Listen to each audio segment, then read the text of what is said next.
When it comes to stories about how some hymns were written, perhaps one of the most familiar is the story of It Is Well With My Soul. I'm sure you've heard the account of Mrs. Spafford and her four daughters bound for England on the ship, the Ville du Har, struck by another ship and sunk within 20 minutes. Mrs. Spafford was rescued alone, and upon reaching England, she wired her husband the now famous telegram, "Saved alone." Mr. Horatio Spafford immediately boarded a ship to meet her on the other side, and when his ship passed over the site where his children died, the captain called him to the bridge and advised him of their location. It is said that at that point he wrote the words, "When peace like a river attendeth my way, when sorrows like sea billows roll, whatever my lot, thou hast taught me to say, it is well with my soul." Now, that is a precious story, and it's not inaccurate to retell, but it's only a small piece of the actual picture. You see, by all accounts, he actually was a wealthy man. He loved the Lord Jesus. He fellowshiped with the likes of D.L. Moody, for goodness sakes. But then came the 1870s. See, first, his only son, Horatio Jr., who was only 4 years old at the time, died of scarlet fever. And then just 1 year later, in 1871, came the Great Chicago Fire. His business was lost, the property he owned was destroyed, the investments he made all collapsed. So here he was, with nothing to his name. Continuing his friendship with Moody, he planned a trip in 1873, 2 years later, to visit Edinburgh, Scotland, where Moody was conducting one of his campaigns. But just a day or so before that trip was to leave New York, another of his business dealings began to crumble, and he had to cancel his plans. So his wife and daughters went on ahead, and he was going to join them later. And of course, this is the trip that became the famous journey of the Ville du Har that we hear so much about.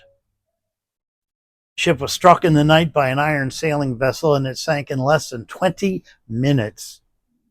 And upon being rescued, Anna wired back a telegram to him, which indeed started with "Saved alone." But then it went on to say who else was lost in the wreck and where she could be found. And so he set out to find her.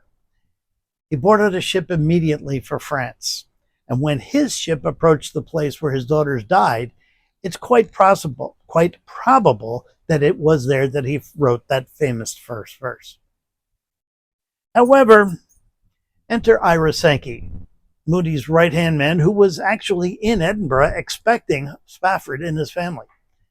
And he tells the story in his own book, My Life and the Story of the Gospel Hymns. He says, in 1876, when we returned to Chicago to work, I was entertained at the home of Mr. and Mrs. Spafford for a number of weeks. During that time, Mr. Spafford wrote the hymn, "It Is Well With My Soul." It was in commemoration of the death of his children. Now, that would make it likely that the first verse was indeed written while crossing the Atlantic, but that the other verses were written later while home in Chicago.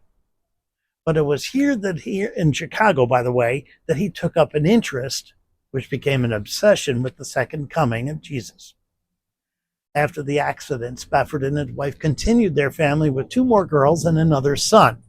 But once again, tragedy struck, and his second son, again named Horatio, again aged 4, also of scarlet fever, also died.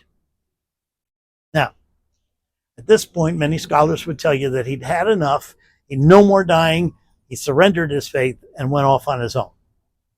Well, I'm not a lettered scholar, and I prefer to think of this shift in his faith as someone who was pretty well just fed up with what was expected of him. He broke down, left the church that he belonged to, and moved to Jerusalem for the purpose of being there when Jesus comes again. No more dying. Just be there when Jesus comes back.